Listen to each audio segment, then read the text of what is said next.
ফাঁসকারী বয় মানে যে সবকিছু ফাঁস করে দেয়, ওয়ান অ্যান্ড অনলি ব্লুটুথ বয় যথেষ্ট সাহসী। আর সাহস থাকবেই না কেন, সেনাবাহিনীর সর্বোচ্চ ব্যক্তি যিনি সেনাপ্রধান, তাকে নিয়ে এবং সেনাবাহিনীকে নিয়ে এতগুলো কথা বলার পরেও যার একটা পশম সেনাবাহিনী বাঁকা করতে পারে নাই অথবা করে নাই কোথাও না কোথাও, তো মানুষের কাছে স্বাভাবিকভাবে মনে হচ্ছে ইয়েস, দ্য ফাঁসকারী বয়, তার কথাবার্তায় মনে অনেক কিছু হয়ে যাবে, ঘটে যাবে। তবে যেভাবে ঘন ঘন ফাঁসের ইস্যু চলে আসছে, ভবিষ্যতে রাজনীতিতে এই ফাঁস ইস্যুগুলা অনেক কিছু হয়তো আরো ফাঁস হয়ে যাবে। যাই হোক, কথা বলছি আমরা হাসনাত আবদুল্লাহর আজকের দিনে একটা পোস্ট নিয়ে। আজকে ঢাকা শহরে সম্ভবত আওয়ামী লীগের একটা মিছিল হয়েছে, এমনকি এই মিছিলটা এ যাবৎকালীন যতগুলা মিছিল আওয়ামী লীগ করছে সেই মিছিলগুলোর মধ্যে বড়। আস্তে আস্তে বড় হচ্ছে আওয়ামী লীগের মিছিলের অনুসারীদের সংখ্যা, অথবা সাহস করে অনেকেই মিছিলে যোগ দিচ্ছে।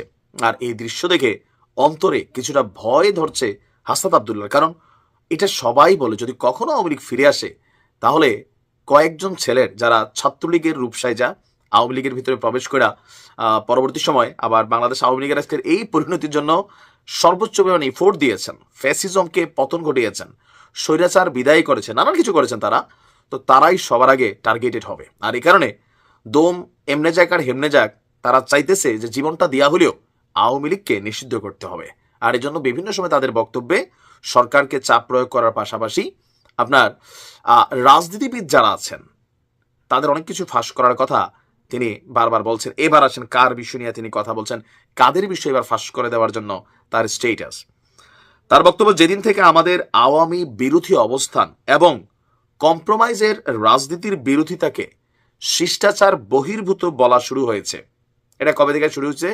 সম্ভবত সেনাবাহিনী নিয়ে যখন হাসনাত আবদুল্লাহ বক্তব্য দিয়েছে ওদিন থেকে। সেদিন থেকে আওয়ামী লীগের মিছিল বড় হতে শুরু করেছে। তার বক্তব্য এটা যে ওই দিনের পর থেকে আওয়ামী লীগের মিছিলের সাইজটা একটু বড় হচ্ছে। তবে আওয়ামী লীগের মিছিলের সাইজ এমনি তো অনেক বড়, কিন্তু ওই যে সিচুয়েশনের কারণে এরকম। এখন দেখেন বিএনপির মিছিলের সাইজ কত বড় বড় হচ্ছে, জামাতের কত বড় বড় হচ্ছে, কিন্তু এত বছর দেখা গেছে ভয়ে রাজপথে নামে নাই, ভয়ের খেলা ছিল। তো এখন আওয়ামী লীগও ভয় পাইয়া তারা রাজপথে নামছে না।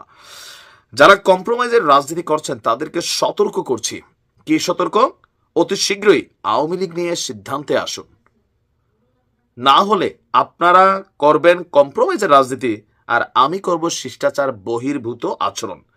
আমি শিষ্টাচার বহির্ভূত আচরণ শুরু করলে নিতে পারবেন না, সাবধান হয়ে যান। কাদের ইঙ্গিত দিলেন?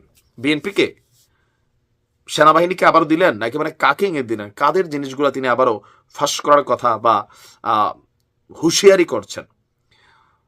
5ই আগস্টের পর ধানমন্ডি 32 ভাঙা ছাড়া আর ওরকম বড় কোনো সফলতা এনসিপির নাই।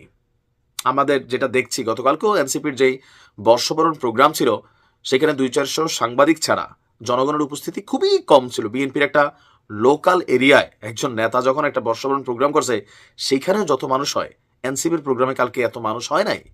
মানুষ কম উপস্থিত হওয়ার কারণ আবার দেখিয়েছেন সামান্তা শারমিন। দেখেন, এগুলা বাস্তবতা হচ্ছে কি 3 দিন পরে এখানে মানুষ থাকবে না। কেন থাকবে না? ওই 3 দিন আসুক, মানে এই 3 দিন একটা আইকনিক 3 দিন। ডক্টর ইউনুস বরাবরই বলছে তিনি ভাই আলাদা ক্যারেক্টার, ডক্টর ইউনুসই, কিন্তু আওয়ামী লীগের সময় সুবিধা নিয়ে এখন এসে রাজনীতি করার যে প্রেক্ষাপট, টেন্ডেন্সি, এগুলাকে মানুষ 2 দিন ভালোবাসবে। আবার বিএনপি নিয়ে বিভিন্ন ধরনের সমালোচনামূলক বক্তব্য, বিএনপির একদম সর্বোচ্চ পদে থাকা ব্যক্তিদেরকে নিয়ে বক্তব্য, কথায় কথায় বিএনপিকে অ্যাটাকিং ভঙ্গি। আওয়ামী লীগের তো আছেই, জাতীয় পার্টিও আছে, শিবিরে জামাতেরও ধরছে, জামাত শিবির আবার হালকা হালকা ধরা খাচ্ছে, মাঝে মাঝে তারা ছাড়াও পাচ্ছে। নাহিদের বক্তব্য যে জামাতের মতন দলকে মানুষ রাজনীতিতে এদেরকে ভোট টোট দিবে না ভাই, এদেশে হেফাজতের বেল নাই, মানে ক্ষমতায় আনবে না। তো এই বক্তব্যগুলো কোথাও না কোথাও প্রত্যেকটা রাজনৈতিক দলের অনুসারী বাদ দিলে বাংলাদেশে 3% জনগণ নাই যারা কোনো রাজনীতি করে না, এরাই বেসিক্যালি এনসিপির এই মুহূর্তে অনুসারী। একজনকে ভালোবাসা, একজনকে বাহাবা দেওয়া আর তাকে গার্জিয়ান মানা, এটা তো আকাশ পাতাল পার্থক্য আছে। রাজনীতির ওই জায়গাটা হিরো আলমের অনেক অনুসারী আছে, কিন্তু যে মুহূর্তে নির্বাচনের নাম নেয় গায়ে বিমাই উড়ে আসে। আওয়ামী লীগের সময় খাইছে, বিএনপির সময় খায় ফেলছে।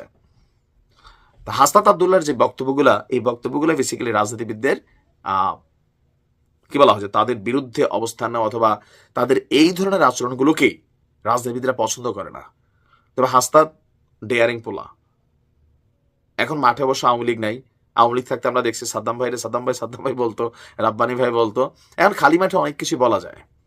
আমরা আসল সাহসটা বুঝতে পারবো যখন একটা সময় প্রকৃত গণতন্ত্র আসবে।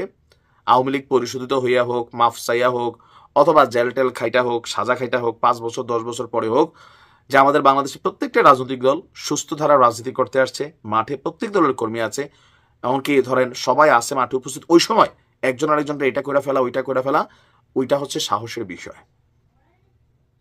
দেখা যাক হাসনাত এবার কাদেরকে টার্গেট করছেন। আমরা অপেক্ষায় আছি, দেখি আর তলে তলে কি ঘটছে। ভালো থাকুন।